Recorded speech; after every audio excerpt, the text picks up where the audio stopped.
In a gripping story filled with suspense, John Wayne Gacy went from being a respected member of his community to one of America's most notorious serial killers. After returning to Chicago, he crafted a deceptive life as a successful contractor and friendly neighbor. Yet behind this charming exterior, he engaged in a terrifying game of manipulation, luring young men into his home with promises of jobs and excitement. As more and more bodies were hidden beneath his house, an awful smell began to alarm the neighbors. The investigation that followed pulled detectives into a dark and twisted reality, uncovering evidence that hinted at the horrors Gacy had committed right under everyone's noses.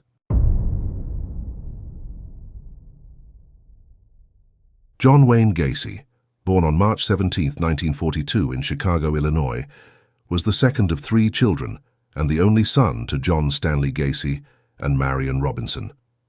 His early life was overshadowed by the tumultuous relationship with his alcoholic father, who subjected him to both verbal and physical abuse from the tender age of 4.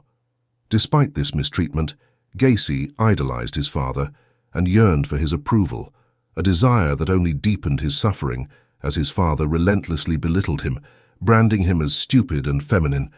At just 7 years old, Gacy fell victim to sexual abuse by a trusted family friend, a trauma he kept hidden for fear of further punishment from his father. This silence compounded his feelings of isolation and shame. As he navigated his childhood, Gacy was diagnosed with a congenital heart condition that restricted his physical activity, leading to weight gain and ridicule from his peers. By the age of 11, Gacy faced a series of mysterious blackouts that landed him in the hospital for extended periods. His father, convinced that Gacy was faking these episodes, dismissed his health struggles as mere attention-seeking. It wasn't until years later that doctors identified a blood clot in his brain, but by then, the emotional and physical scars of his upbringing had already taken their toll. Despite his fragile health, Gacy continued to endure his father's violent outbursts, receiving regular beatings that left him feeling worthless. In a misguided attempt to survive, he learned to suppress his tears, knowing that showing emotion would only invite further wrath. This ability to mask his pain would become a fundamental part of his psyche, shaping the man he would eventually become. After struggling to catch up on his schoolwork while in the hospital, John Wayne Gacy decided to drop out of high school. This choice only reinforced his father's harsh words, which labeled him as stupid. By the time he turned 18, Gacy was still living with his parents, but wanted to find his own way. He got involved with the Democratic Party and worked as an assistant precinct captain, where he discovered he had a knack for talking to people and enjoyed the attention that came with the role. Unfortunately, his father quickly shot down any pride he felt in this position, mocking him and calling him a party patsy. Years of abuse from his father took a toll on Gacy. After several fights over his father not letting him use the family car, Gacy decided he had enough. He packed his things and moved to Las Vegas, Nevada, hoping for a new beginning. He started working for an ambulance service, but soon moved to a mortuary as an attendant, where he often spent nights alone, sleeping on a cot near the embalming room. On his last night at the mortuary, Gacy did something shocking. He climbed into a coffin and touched the body of a teenage boy. This experience left him deeply confused and disturbed, leading him to call his mother the next day to ask if he could come home, without explaining why. After only 90 days away, Gacy returned to Chicago. He tried to bury the memory of his time in Las Vegas and focused on moving forward. Despite not finishing high school, he got accepted into Northwestern Business College and graduated in 1963. This achievement opened the door for a management trainee position at the Nunn-Bush Shoe Company, where he quickly moved up the ranks and was transferred to Springfield, Illinois. Gacy was starting to build a new life, all while hiding the dark secrets that would eventually come to light. Marlyn Myers worked at the same store as John Wayne Gacy, and they started dating. Just 9 months later, they got married. During their first year in Springfield, Gacy became very active in the local JCs, a community organization. He used his sales skills to gain attention and quickly moved up in the ranks. By April 1964, he was named Key Man for his contributions. Fundraising became his strong suit, and by 1965, he was appointed vice president of the JC's Springfield division and recognized as the third most outstanding JC in Illinois. For the first time, Gacy felt confident and self-assured, believing he was a leader with a bright future ahead. However, underlying this success was a dangerous need for sexual relationships with young male teens. After their wedding in September 1964, Gacy and Marlene moved to Waterloo, Iowa, where Gacy managed 3 Kentucky Fried Chicken restaurants owned by Marlene's father. They lived rent-free in Marlene's parents' home. Gacy joined the Waterloo JCs and quickly rose through the ranks again. In 1967, he earned the title of Outstanding Vice President and secured a position on the board of directors. However, unlike in Springfield, the Waterloo JCs had a darker side, involving illegal activities like drug use, wife swapping, prostitution, and pornography. Gacy became heavily involved in these activities. He began pursuing his sexual desires for teenage boys, many of whom worked at the KFC restaurants he managed. To attract them, he turned a basement room into a hangout, offering free alcohol and pornography. Once the boys were too drunk to resist, Gacy took advantage of them. While he was engaging in these crimes, Marlene was busy raising their children.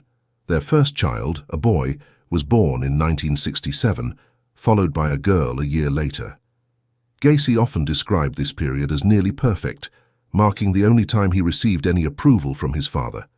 Many serial killers share a belief that they are smarter than everyone else, and that they will never get caught, and Gacy was no different. With his good income and connections through the JCs, his ego grew. He became more demanding and often boasted about his achievements, most of which were exaggerated or lies. As time went on, members of the JCs who were not involved in illegal activities began to distance themselves from John Wayne Gacy, who insisted on being called Colonel. However, in March 1968, Gacy's seemingly perfect life began to unravel. In August 1967, he had hired a 15-year-old boy named Donald Voorhees to do odd jobs around his house. Donald, who met Gacy through his father, a fellow JC, was lured to Gacy's basement with promises of free beer and pornographic movies. After supplying him with alcohol, Gacy forced Donald into performing oral sex. This incident seemed to remove any fear Gacy had about getting caught. Over the following months, Gacy sexually abused several teenage boys, convincing some that they could participate in a scientific research program for which they would be paid $50 per session. He even resorted to blackmail to manipulate them into compliance. However, everything came crashing down in March 1968 when Donald told his father about the abuse, prompting him to report Gacy to the police.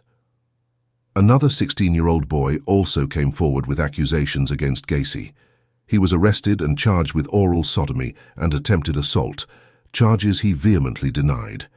In his defense, Gacy claimed that the allegations were fabricated by Donald's father, who he accused of trying to sabotage his political ambitions within the Iowa JCs. Some of Gacy's friends believed him, but ultimately he was indicted on the sodomy charges.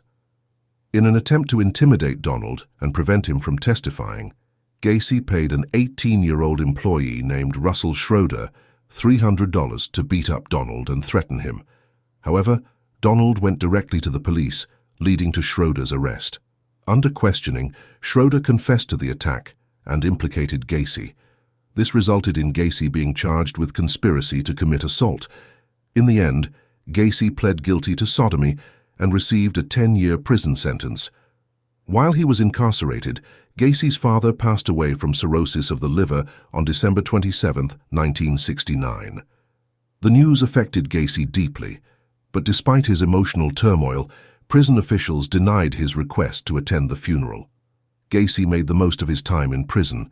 He earned his high school diploma and took his role as head cook seriously.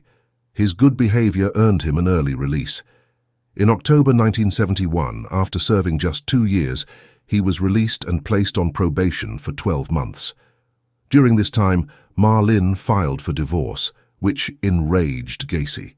He told her that she and their 2 children were dead to him and vowed never to see them again. Marlene likely hoped he would keep that promise.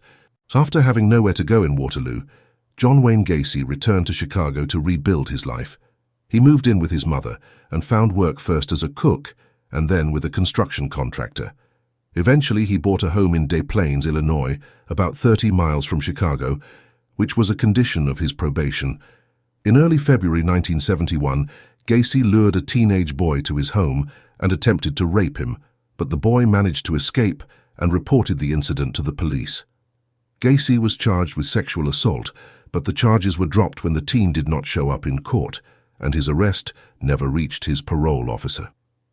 On January 2, 1972, a 16-year-old named Timothy Jack McCoy was waiting for a bus in Chicago. Gacy approached him, offered to show him around the city, and invited him to stay at his house for the night. The next morning, Gacy claimed he woke up to find McCoy standing at his bedroom door with a knife. Believing the boy meant to harm him, Gacy attacked and stabbed McCoy, only to realize afterward that the teenager had a knife because he was preparing breakfast and had come to wake Gacy up.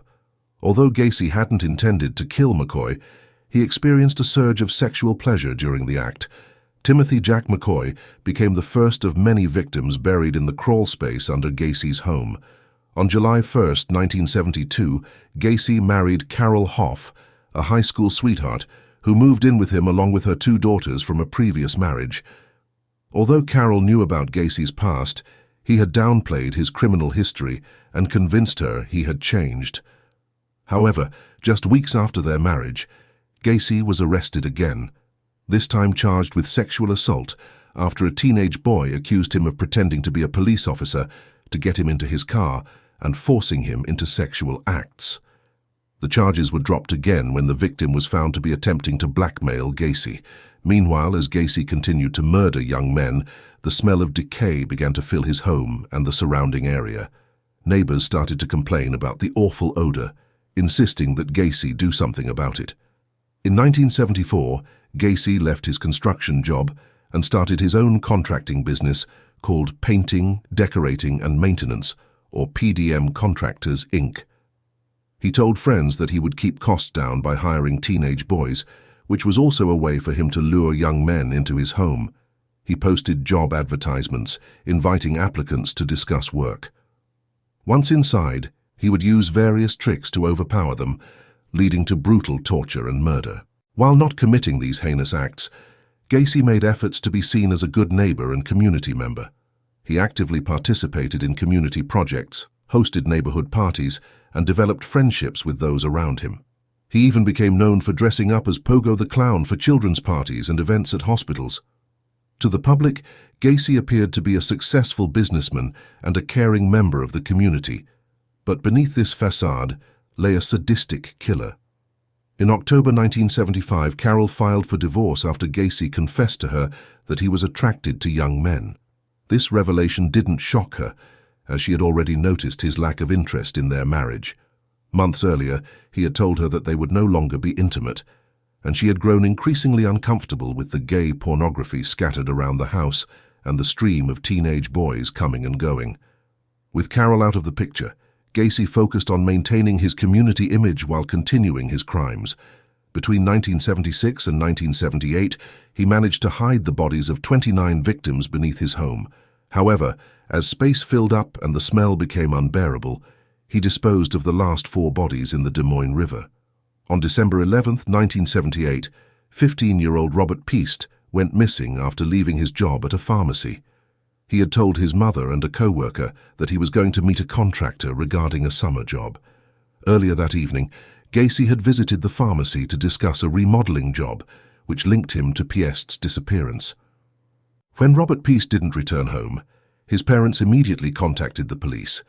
The owner of the pharmacy where Piest worked informed investigators that the contractor he was supposed to meet was John Gacy, the owner of PDM Contractors. When the police reached out to Gacy, he admitted that he had been in the pharmacy the night the boy went missing, but denied ever speaking to him. This statement contradicted what one of Piest's co-workers had told the police. The co-worker explained that Piest had been upset earlier that evening after being denied a raise, but he was excited when his shift ended because Gacy had agreed to meet with him about a summer job. Gacy's denial of any interaction with Piest raised significant suspicions. Investigators performed a background check on him, uncovering his criminal past, including a conviction for sodomizing a minor. This information quickly placed Gacy at the top of their suspect list. On December 13, 1978, the police obtained a warrant to search Gacy's home on Summerdale Avenue. While Gacy was at the police station providing a statement about his activities that night, investigators combed through his house and vehicles. Learning that his home had been searched infuriated Gacy.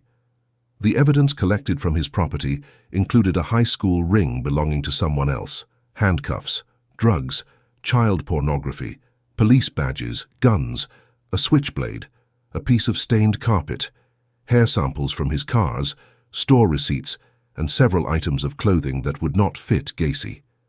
The investigators also went into the crawl space, but quickly left due to a foul odor, which they initially attributed to a sewage issue. While the search reinforced suspicions that Gacy was involved in pedophilia, no direct evidence linked him to Piest's disappearance. Despite this, Gacy remained the prime suspect in the case. 2 surveillance teams were assigned to watch Gacy 24 hours a day. The investigators continued their search for Piest and continued interviewing his friends and co-worker.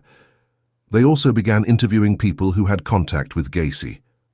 What investigators learned was that Robert Piest was a good, family-oriented kid. John Gacy, on the other hand, had the makings of a monster. They also learned that Piest was not the first, but the 4th person who had disappeared after having contact with Gacy. Meanwhile, Gacy seemed to be enjoying a game of cat and mouse with the surveillance team. More than once he was able to sneak away from his house undetected. He also invited the team into his home and served them breakfast, and then he would joke about spending the rest of the day getting rid of dead bodies. 8 days into the investigation, the lead detective went to the Piest's home to bring his parents up to date. During the conversation, Mrs. Piest mentioned a conversation that she had with one of the employees working on the night her son went missing.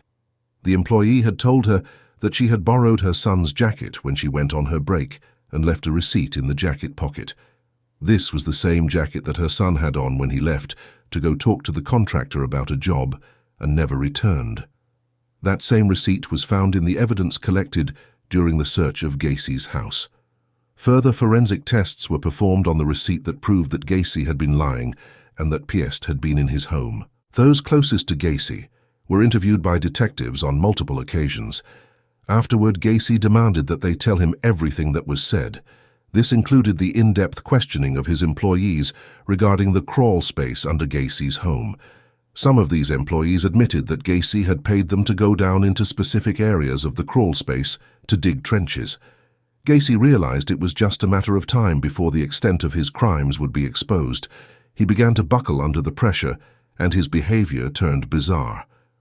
On the morning of his arrest, Gacy was observed driving to the homes of his friends to tell them goodbye. He was seen taking pills and drinking mid-morning.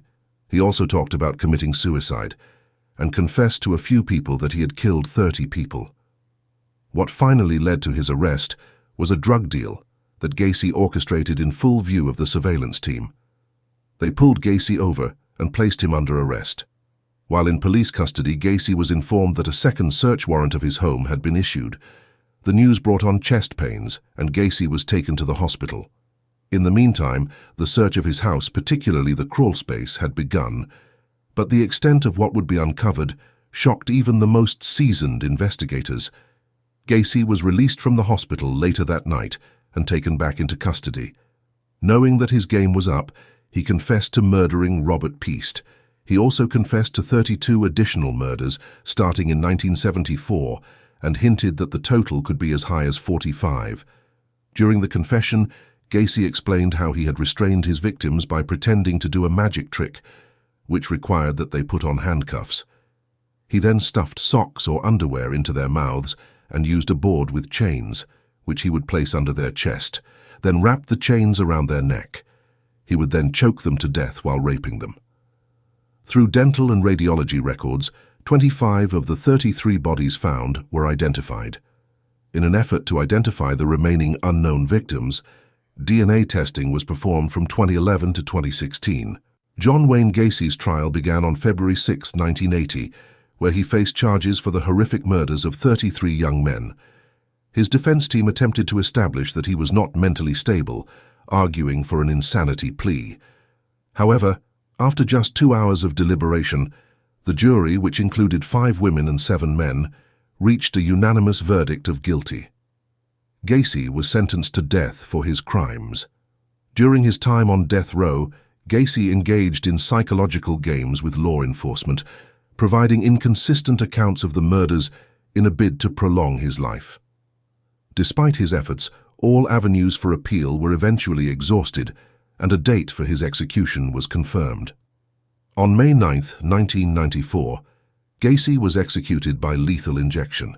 His last words were notably defiant, "Kiss my ass," reflecting a final act of bravado in the face of his execution. So this was the story of John Wayne Gacy. Thanks for watching and make sure to subscribe.